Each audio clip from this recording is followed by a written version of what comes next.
मथुरा को किसने बसाया? बोले हमारे अयोध्या के राजकुमार शत्रुघ्न ने। मथुरा में सबका कल्याण करने वाली जो यमुना जी हैं वो कौन है? बोले वो यमुना जी भी अयोध्या के सूर्य वंश की कन्या हैं, भगवान सूर्य की बेटी हैं, कालिंदी भगवान सूर्य की कन्या है। तो मथुरा में भी जो कुछ वैभव है वो सब अयोध्या का ही संबंध है। अयोध्या का संबंध सर्वत्र है। काशी में भी लोगों को जो मुक्ति मिलती है वो अयोध्या के संबंध से ही मिलती है। काशी में मुक्ति कौन देता है? बोले भगवान शंकर देते हैं। और कैसे देते हैं? बोले काशी में कोई व्यक्ति मरने लग जाए तो भगवान शंकर उसके कान में जाकर के राम राम कहते थे, क्योंकि राम नाम से मुक्ति होती है। और ये काम भगवान श्री राम ने भगवान शंकर को दे रखा है। काशीवासी भगवान भूत भावन शंकर को प्रभु श्री राम ने ये आज्ञा दे रखी है कि आपकी काशी में कोई भी व्यक्ति मरे तो उसके कान में मरने के पहले राम राम आपको सुनाना है जाकर। कितनी जिम्मेदारी का काम है महाराज। इतनी बड़ी काशी में लाखों लोग, और केवल मनुष्य ही नहीं, कीड़े मकोड़े भी मरे तो उनके कान में जाकर के राम नाम सुनाना है शंकर जी। इतनी बड़ी ड्यूटी किसकी होगी सोचो।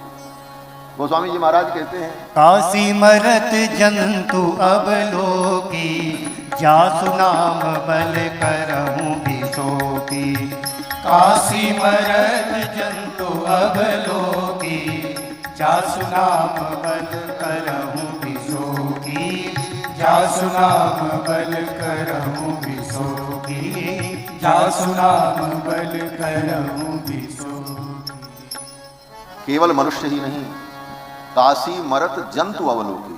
जंतु माने सभी जीव, कीड़ा मकोड़ा, पशु पक्षी, मनुष्य, सब जो मरे उनके कान में जाकर के भगवान शंकर राम राम कहते हैं। और मरते समय राम नाम सुन करके लोग मरते हैं, इसीलिए काशी में मुक्ति मिल जाती है।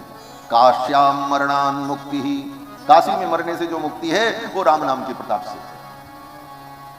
और दूसरा कारण बोले गंगा जी, गंगे तव दर्शनात् मुक्ति ही, गंगा के दर्शन से मुक्ति हो।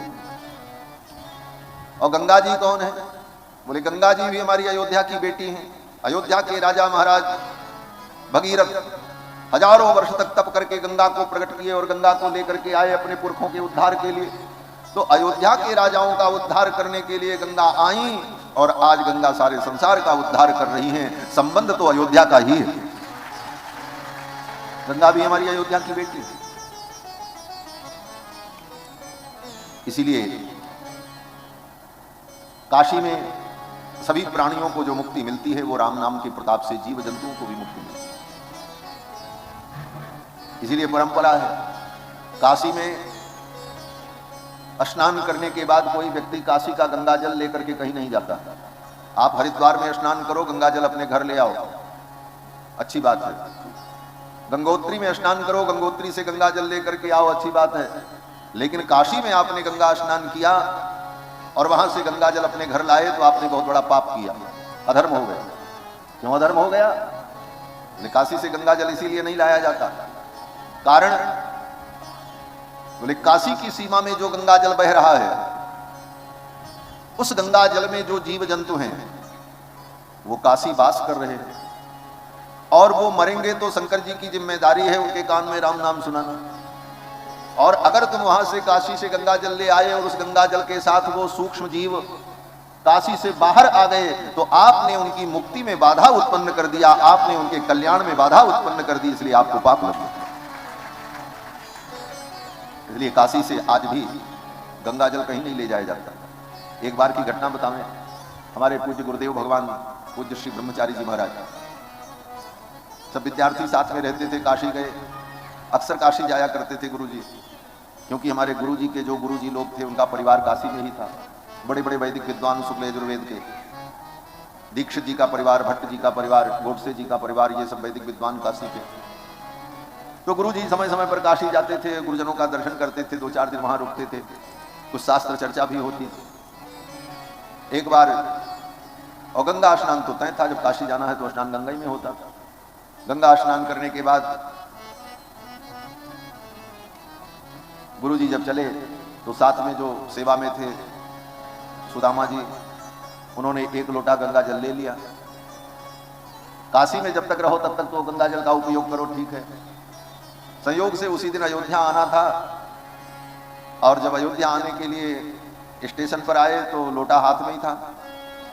गुरुजी की दृष्टि पड़ गई। गुरुजी ने कहा ये क्या है? बोले गंगा जल है, रास्ते में कहीं कोई जरूरत पड़ जाए हाथ धोने के लिए या आचमन इत्यादि करने के लिए। गुरुजी ने अपने सिर पर हाथ रखा, बोले इतना अनिष्ट किया। हमारे गुरुजी जब किसी बात से असंतुष्ट हो, नाराज हो तो अपना सिर ऐसे ही ठोक लेते और बिगड़े बोले अभी ले जाओ और गंगा जी में ले जा करके ये जल डाल करके तब आओ।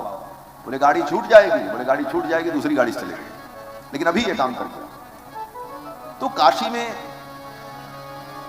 मुक्ति जो है वह भी भगवान के संबंध से, मथुरा में भी जो मुक्ति है, जो कल्याण का मार्ग है, वह भी अयोध्या का ही संबंध है। मायापुरी हरिद्वार में भी जो कल्याण है वो क्या है? बोले वहां भी गंगा है, वही अयोध्या की गंगा, भगीरथ की गंगा। भगवान श्री राम के संबंध के बिना किसी जीव की गति हो नहीं सकती। रामम बिना का गति, राम के बिना किसी की गति नहीं। और कहीं भी किसी की गति होगी तो राम के संबंध से ही होगी। और आप तो मिथिलावासी हो, आपको क्या चिंता करना है? आपका तो राम जी से इतना मधुर संबंध है। मिथिलावासी कहते हैं कि राम जी तो हमारे संबंधी हैं और किशोरी जी हमारी बहन हैं, इसलिए हमको क्या चिंता करना है, हमारा तो राम जी से इतना अद्भुत संबंध है।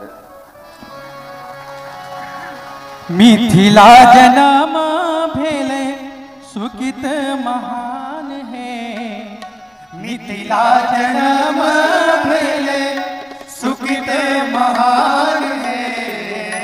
लाडली कृपा से पहले, लाडली कृपा से पहले आसन मेहमान है। लाडली कृपा से पहलो आसन मेहमान है।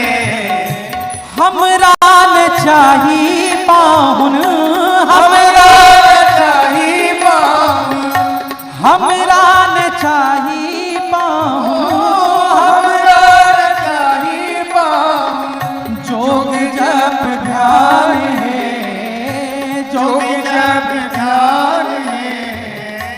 मिथिला किनत वासे, मिथिला किनत वासे बढ़ गेल शान है।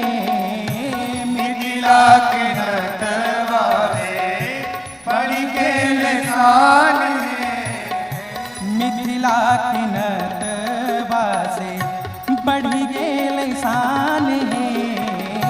मिथिला किनत वासे। हमारा न चाही पाहुन, जोग जप ज्ञान है। मिथिला का ये रस है। मिथिला के भक्त कहते हैं प्रभु जोग से किसी का कल्याण हो, जप से किसी का कल्याण हो, लेकिन हमको जोग और जप की भी जरूरत नहीं। हमारा न चाही पाहुन, जोग जप ध्यान है।